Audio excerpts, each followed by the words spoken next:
FSN Radio. It's all about what's next. Go to financialsurvivalnetwork.com and sign up for your free weekly newsletter. You'll also get 3 free reports. The Financial Survival Network.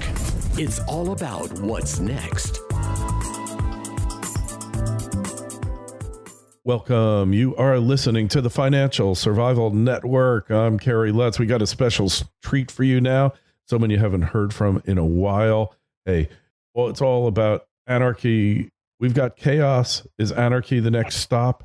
And where do we go from there? Well, if you haven't guessed already, the person I'm talking about is Jeff Berwick. And Jeff, we haven't talked in a while. It's great to have you back. Oh, first, before I forget, and I always do, email us, kl@kerrylutz.com with any questions, comments about whatever. So, Jeff, we haven't talked in a bit. What have you been up to? Oh, man.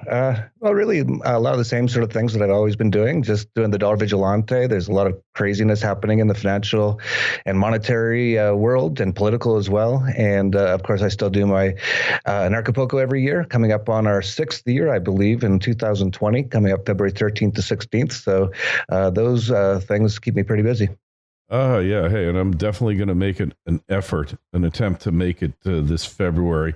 So it's February 13th through the 16th. And what fun activities do you have planned?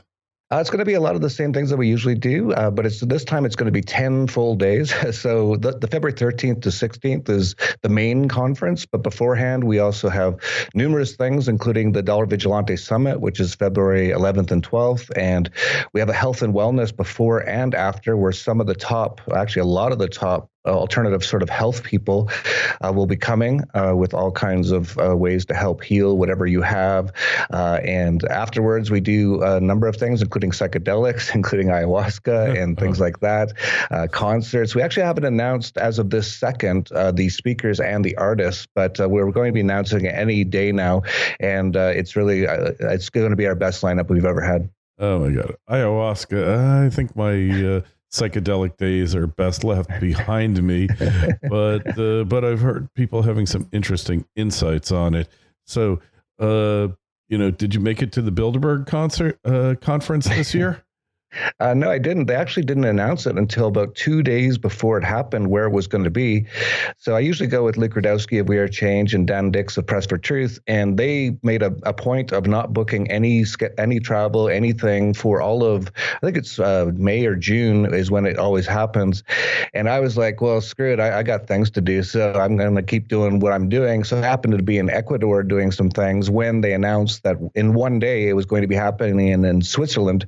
And Luke said, you should come. I'm like, man, by the time I even get there from South America, it'll be almost half over anyway. And I don't even enjoy going. I end up being accosted and put into cages every time I go.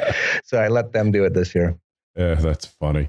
Yeah, well, you're not exactly a welcome figure in those circles, even though they probably have nothing to worry about other than what they've done themselves, right? Yeah, I'm not going to do anything but just talk about what's happening. And that's, of course, a big part of what they don't want is people knowing what they're doing. And well, we're definitely not welcome figures, but we're definitely expected. The last time I went was 2 years ago. I forget where it was because I've been to so many now, somewhere in Europe, I believe. And as soon as we rolled in, they're like, oh, it's Luke, Jeff, and Dan. How are you guys doing? We've been waiting for you guys. And we're like, thanks. Thanks for the welcoming party. And they just wanted to, where are you staying? We're going to be following you around everywhere you go. So we want to get to know you guys. And it's like, well, thanks. It's so nice of you. I love it. So when you see this type of thing and, it seems like the end is nigh, right? We're getting close to the final countdown here, aren't we? I think in a lot of ways we really are. If you look at just even the everything really, the financial system, the monetary system, the amount of government debt. We're now getting close to $23 trillion in the U.S. We've seen the central banks now at basically 0% interest rates for about 10 years, which is unheard of. And it's been the biggest monetary expansion in history and world history of terms of central banks printing money. They've, of course, been doing quantitative easing for a long time. And we haven't even hit what they would call a recession yet. And they're already saying they're going to lower interest interest rates, probably to negative interest rates now, which I didn't even think was possible, and then go into even more money printing. So this is when you understand how the monetary system works, or even how economics works, you just know that this can't keep going for much longer. This is really the end stages of it. Yeah. So, but they've kept it going for so long here, right? I mean, how much longer how can they do this? Like, how does this work? What am I missing here that they've been able to pull this off for as long as they have? Well, I think, it's only really started. Well, of course, this began around 1913 with the founding of the Federal Reserve, but they couldn't really get too crazy at the time because there was still gold backing the dollar and things like that. So they did the Great Depression in late 20s and 30s, and but there still wasn't a massive amount of government debt. They just couldn't, because they were still pinned down by the backing of the dollar, of gold with the dollar. So it wasn't until 1971 when Richard Nixon finally took that breakaway, and that's when we kind of entered a brand new world, so to speak. I don't know what that is, The Lion King. It's a brand new world, and since then, every single government in the world has not had anything backing their currencies. And so even if you look back at the 1970s, I think the total amount of debt the U.S. government had was something like $100 billion or something. That's what they actually go more into debt every month now than $100 billion, but it was around that. And it really still didn't even fully start to get crazy until a few decades later, when they really started to pile on the debt. And now it's really been since around 2008 that a lot of us thought that might be the end financial collapse, because it had so much debt. But if you look back at 2008, the U.S. government only had about $8 trillion of debt. It's now $22 trillion. It's almost tripled since then. So it's, it is still functioning, but it's if you just look at the numbers, they just can't keep going. It's going to end up in hyperinflation if they keep going. And that's really bad. That's worse than a recession. That's worse than a depression. Because when you have a hyperinflation, especially with things like the US dollar, which is so widely used in the world, the entire economy will just stop. It would be like Venezuela. Every business will just board up, and people will just start scavenging for food, and there'll be just no way to buy things because the money be worthless. So the end game is going to be pretty bad. But they've managed to keep it going for quite a while. You're right, but it's just not possible to keep it going all that much longer. We're really hitting the very end now. Yeah, and the end. So how do you see it? The question I get the most, Jeff, of everybody who writes me, all of you out there, is what is the end? What does the end look like? Nobody can envision what it's going to be like if there's just this massive societal collapse. Nobody is seeing it. Well, it's no one knows, and I have no idea how it's all going to play out either. And that's because there's a lot of factors at work. If enough of us wake up and start using things like cryptocurrencies, start putting our savings into things like precious metals, if we start walking away from the system now, then when the system collapses, it won't be as big of a deal as it will be if everyone's got all of their life savings all tied up into the system. So a lot of this is still up for a lot of people to decide how they want this to work out for them. And if you're smart and you understand what's going on, you can actually probably profit through a lot of this. And that's what we've been doing. Of course, with the cryptocurrencies, we profited a lot. Finally, the precious metals are starting to look good. We've seen gold hit all-time highs in most currencies, except for the US dollar, and soon in the US dollar, in my opinion. We're seeing silver. It was $14 just a few weeks ago, really, and it's it almost hit $20 a couple of days ago. So I don't know exactly how this is going to play out. This could go on a little while longer. We could see nothing too crazy happen for still another year and maybe two, but that's about the max. And then something crazy has to happen. But then it's how people respond to it that will decide how good or bad it gets. Yeah. So how do you think people will respond to it? Will it just be mass chaos and panic? Or will people kind of bring it together, get it together, and make the most of it? I think those people who are so tied to the system, who are so inured to it, who every single thing they do is a part of the system. Maybe they work for the government. All they use is dollars. They're in the banking system. They pay their taxes. They believe what they see on the television, that the police are there to protect them. The government's there to protect them. They're going to have a very bad time because everything that they thought was real is going to be revealed to be totally not real. And a lot of them, as we know, and a lot of this is going to just be in the U.S., in my opinion, because that's the place where I can still travel almost anywhere in the world. And, I could go to Argentina where they have hyperinflations every 10 years, and it's mostly fine. Like, people are just used to it. They're like, yeah, the smart guys know what to do. We keep if we make money, we put it into gold or other assets outside of the Argentine peso. The people who don't know, they just keep getting screwed, and it's unfortunate, but that's the way it is. But it somehow just keeps going on because sort of the lifestyle in Argentina is you wake up, you go pet your horses, you might go out and look at your garden. Then it's time for a nice glass of wine while you have a really nice steak, and you just and then you go with your lover somewhere. That's sort of the Argentine lifestyle, and that's sort of the lifestyle of a lot of people in the world. It's very kind of relaxed, and it's not like in the U.S. where so many people have been almost like trained to just be working, and it's all about money, and you have to make money and all that kind of stuff. And when they finally realize that everything they've worked for is gone and that they can't even make any money anymore, I'm not sure how those kind of people will react, but I don't really want to be around them when they do. Yeah, you think they'll be a little upset, hey? They might freak out a little bit, yeah. Yeah. So what about places to flee to? Like, we just saw what happened in the Bahamas there. It was pretty shocking.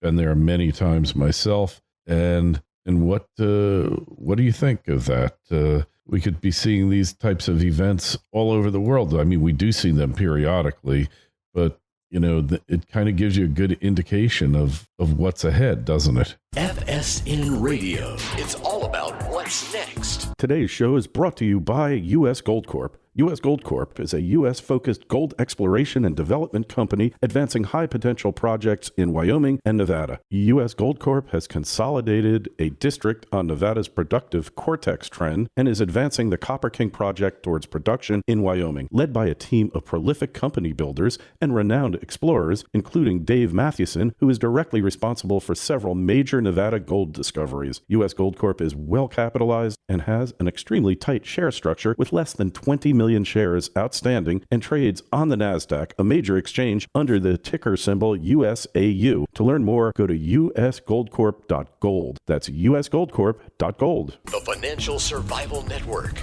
It's all about what's next. Well, I think, there's nothing sure in life, and we're all going to die at some point, unless something strange happens, some new technology or something. And, this kind of worry about, I got to make sure I'm okay. I've never been like that. And I really don't suggest anyone be like that, because the more that you worry, the more you actually, because when you're worrying, it's a really interesting thing. So there's some people I know, because I talk about the coming dollar collapse and all that, and I've seen them before at conferences, and they're looking really bad and they look really scared, and they come up and they're like, how am I going to protect myself? What am I going to do? And I'm like, man, you got to stop worrying. That's the first thing you got to do, because what you're doing when you're worrying is you're actually living through this potential scenario that may or may not happen, and it's definitely not going to happen how you think it's going to happen every single day. Why put yourself through that stress? Why not just know what's happening, just live, keep going, be smart. And I would suggest, I personally would not want to be living in downtown New York or downtown LA when a lot of this stuff happens. It would not be very comfortable. I wouldn't want to live there anyway. I don't like all those people around me. I like to be in a nice, more quieter place, that sort of a thing anyway. But for the people out there worried, don't do that. That's so bad for you to be worrying, because you're actually putting yourself through the stress when there is actually nothing at the moment to be stressed about. So you're putting yourself through that. And the stress is like one of the biggest killers of the body. You're basically putting yourself into fight or flight mode. You got all this adrenaline going. You can't process foods properly. And then on top of that, what you focus on, what you actually think about, and if all you're doing is worrying, you have a tendency to make that actually happen. And it's really, I don't know exactly how it works, but The there's law of something about life, attraction, and you attract similar energies, Yeah. right? So when you're always in this negative state, you, for whatever reason, will attract negative people. Negative things will start coming your way. So really, it's not about worrying at all, and it's just about knowing what's happening and being able to adjust to it and being prepared for anything, really. And if you can get to that state, then I think most people will get through it just fine. We've seen so many hyperinflations in the past. Not everyone died. You know, I actually have never gone through and looked at the stats. I don't think there's ever been a major, like, everyone died sort of situation with the hyperinflation. Everyone had a bad couple of years. A lot of the girls turned into prostitutes for a while. A lot of the guys, you know, were just couldn't make any money or couldn't do anything, and they had to eat like garbage for a little while, which sucks. That all that stuff sucks for sure. But it's not like a life or death sort of situation. And if you're smart, if you have a garden right now, right, because if the food supply shuts down, if you already got it, you're already growing lots of food, you're doing okay. And if you have some of your assets and things like precious metals, so when the banks shut down, when the bank machines stop working, when the dollar is worthless, you still have some assets. Same with cryptos, things like that. So if you just do the basic things, grow your own food, be healthy as well. That's also incredibly important, because you don't want to be kind of not in very good shape or sick when this all happens, because you might end up having to run every now and then to or from something. Yeah, or medical treatment. So, you know, just get in shape, and that also is really good too. And you know, get your mind right and get spiritually right, all that kind of stuff. And if you're like that, and that's generally how I am right now, then I don't really worry about anything. Whatever happens, happens. I'm ready for it. Whatever happens. All right, I guess that's the way to be, because you don't know exactly what's going to happen, and there's no way to truly prepare for the inevitable. Yes, you can have your plan, you can be ready, but there's a limit to how prepared you really can be. Because look, when I've had to deal with these hurricanes in Florida, it's, you think, you know, you have the hurricane plan, the evacuation plan, all this stuff. And then it always turns out being much different than you ever thought. Yeah, I always like that Mike Tyson quote. He's great, where everyone's got a plan until you get punched in the face. Yeah, exactly. You got it. And it's true. Like every single time I've seen someone who they plan for years and years, it never turns out how they think it's going to work out. And their plans usually, not always, but a lot of them turn out to be a total waste of time. Yeah, they do. But then again, it's like, hey, when I go into a crowded theater or I'm on the airplane, I always scope out the emergency exit, because who the heck knows, you know, you just might have to be going out of it. Right. Yeah, definitely. Like, be aware, but don't spend all day, every day worrying and planning for these things. I think that's kind of be a bit of a waste of time. I think it'd be better to, be totally aware, be prepared in a sense, like I just said, but not to focus on it, right? You get on the plane, yeah, sure. If this goes down, I guess, there I go that way. You know, it's good to know, but I'm not going to sit there and, I hope the plane doesn't go down the whole time and put myself through all that stress. Is, you know, if it happens, I'm generally ready. Yeah, exactly. So you want to know where your exits are, but you don't necessarily want to spend your life worrying about this nonsense, right? I mean, because in the end, what can you really do anyway, other than have a plan and hope that it never comes down to it? So when do you think all of this is really going to hit the fan? We've been talking about this. You know, I've known you for 8 years now. I think Doug Casey introduced us long ago. Do you have any idea when? Well, when I started the Dollar Vigilante in 2010, it was because I knew that 2008 real estate crash was going to happen. And when I saw that it happened, I thought, okay, I understand how this works now. So the next crash is going to be really, really bad. And when I started in 2010, a lot of people said, when's the next one? And I said, probably by the end of this decade. So we're about 3 months away from the end of this decade now. So I could be a little off. But the way that things are going with this, everyone's going towards negative interest rates right now. We're seeing all these banks in big time trouble, Deutsche Bank and all that. The governments are beyond bankrupt, all of them. They want to spend even more now. They want to print more money. Now you have things like they're doing these false flag attacks to try to go into Iran. You know, I would not put it off the table that by the end of this year, by the end of this decade, that a lot of this stuff has already begun. We are that close. But it could still be another year or two. It could. I can't imagine it being much more than 1 or 2 years at this point. There's limits to give. math. Yeah, something has to give, right? Something has to, yes. You would think. It's kind of a miracle that they've been able to pull this off to this point, right? I mean, for as long as they have. Well, I think a big part of it is that they actually have so many people brainwashed and mind controlled, right? So your average person doesn't even realize how bad it's getting. Your average person who lives in the U.S., for example, thinks they actually live in the land of the free. They think they live in a free country. It's one of the least free countries in the world.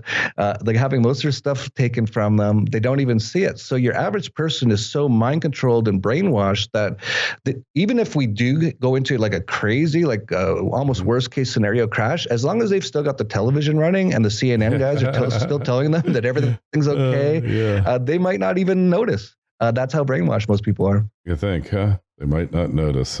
Wow. They don't notice right now. They're completely enslaved. They're being genocided. They're being fluoridated. They're being vaccinated. Like the government is now going to inject them with like dangerous chemicals, and your average person is actually cheering for it. So, that's why like a lot of people will say, I haven't seen that yet. It's like, well, you're different than me. You might be brainwashed. I might be brainwashed. I don't think I think every single person's brainwashed in various ways, but I think I'm less brainwashed than your average person at this point. But everyone has their own reality. So, the crazy cat lady down the end of the street, she might, she totally thinks the world's different than you do. And I'm sure she does. And I'm sure you do as well. And it's really up to perspective as well. Yeah. And you can even be living, like, look at us right now. It's really interesting. So many people have a pretty good life, even though they're quite enslaved and all that. But your average person in the U.S., they can eat anything they want, usually really good food if they want. They can go to a nice restaurant. Not everyone.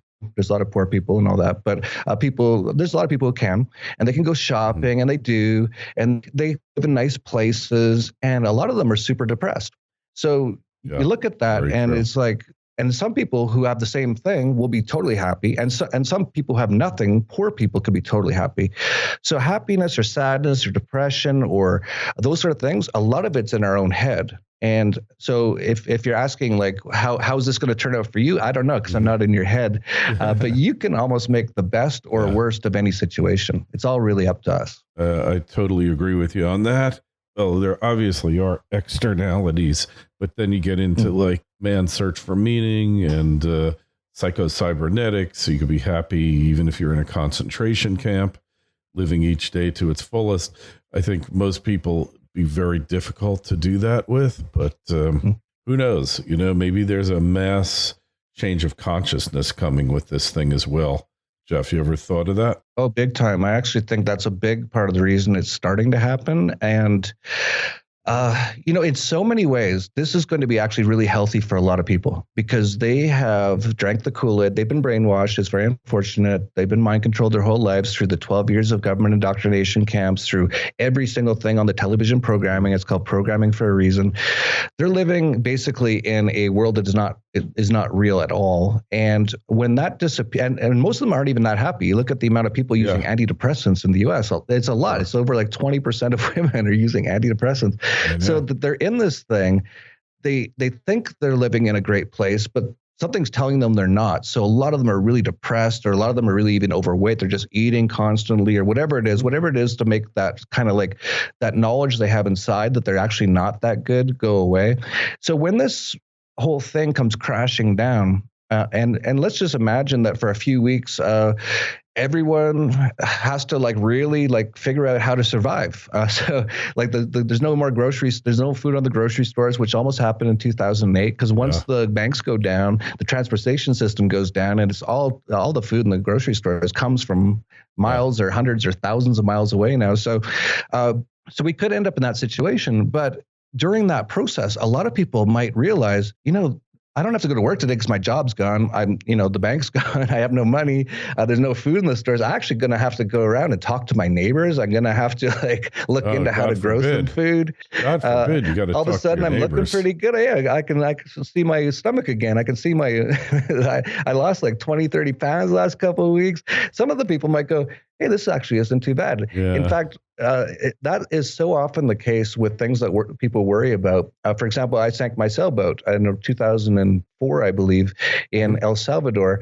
And a lot of people, when they hear about it, they go, that must have been the most traumatic, horrible situation you were ever in. And I always say it was one of the best nights of my life. It was it was all adrenaline. And when it was gone, I had nothing. And it felt so like freeing that I had nothing tying me down. So just like many things, the things that people like worry their whole lives about, it might end up turning out to be one of the best things that ever happened to them. A lot of times that is. Sometimes the worst things that happen in your life are actually the best things that ever could have happened. We're going to entitle this this episode "Life After Barbecued Potato Chips," because barbecued potato chips is an analog for modern life. Because what the food companies figured out is, like, there is no natural barbecued taste to potato chips, but they figured out that if they put salt and sugar and some herbs there, it basically shuts off the part of your brain that says no mas, stop eating, you're going to get fat, you don't need any more food. So they've totally counteracted it with a recipe, and there's no need for barbecued potato chips. But people, you know, that old saying, once you bet you can't just eat one. And once they start eating them, and then that is like total modern diet too. That's the way it's all programmed in food kitchens, to shut off the natural switch in your brain that says stop, you're full, and then they can give you more and more and more and sell more and more. So life after barbecued potato chips probably won't be so bad. The food, look, I grew up in the 60s, 70s. The food tasted better then.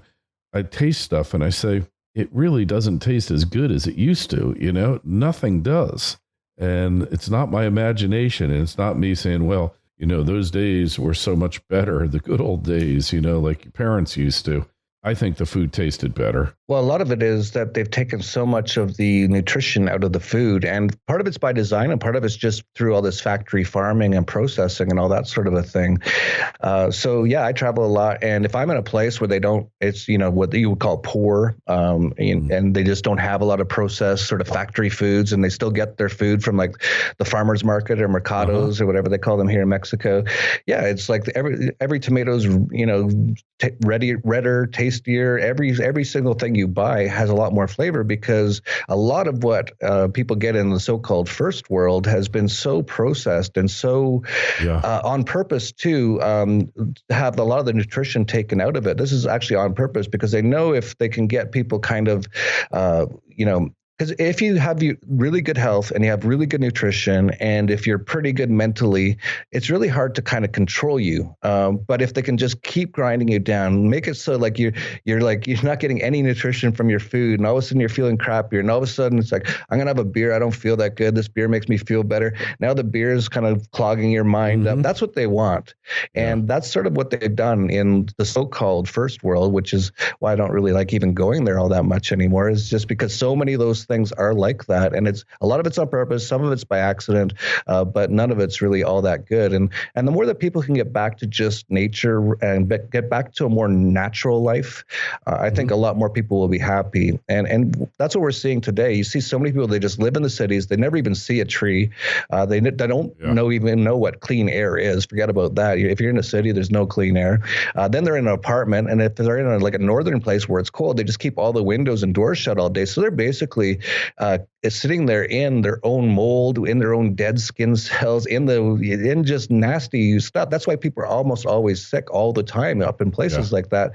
You know, and why are they there? Well, that's where my job is. What's your job? I work for a bank. Are you happy with that? No, but it pays for the bills. What are your bills? Well, I have to pay for my apartment. Why? To live in the city where I work at the bank. It's like, stop it. Go in the forest, grow a garden, make love, run around, you know, have some fun, enjoy your life. People have been too caught up in this sort of this 9-to-5 box that they put them in, and it's on purpose from the day one. And we go to the government indoctrination camps. Well, we're getting you ready to sit in your cubicle. You better learn how to, when we press the buzzer, you better go to your next class, just like a dog. And then afterwards, you have to pay for hundreds of thousands of dollars to get another piece of paper so that we can tie you down to one location. And then we're going to give you, if you want to get a house, we're going to give you a death contract, which is mortgage in French. Yeah. That way you can never leave and you're basically stuck to the system and we've got you. Yeah, you're locked in forever. Yeah, well, hey, things are not always as they appear. Your life might seem to be great, complete and everything, but then when you look closely at it, maybe not so much. But hey, if whatever floats your boat, we're libertarians. We believe that you should be able to pursue your own happiness as long as you don't do so at the expense of others. Anyway, the site, of course, is dollarvigilante.com. Make sure you go there, check out Jeff's writings, ruminations, videos, etc. Questions for Jeff or myself? What do you think? Do you think it's time to get rid of this 9-to-5 rat race existence? Email me, kl@kerrylutz.com, Twitter feed @KerryLutz, Facebook page, Financial Survival Network. Jeff, it's always great catching up with you. We'll talk to you again real soon. Hopefully see you at Anarcho back on February 13th to the 16th. That's always great, Kerry. Always a pleasure. Always fun talking to you. Thanks a lot and peace. FSN Radio. It's all about what's next. Go to financialsurvivalnetwork.com and sign up for your free weekly newsletter. You'll also get 3 free reports. The Financial Survival Network. It's all about what's next.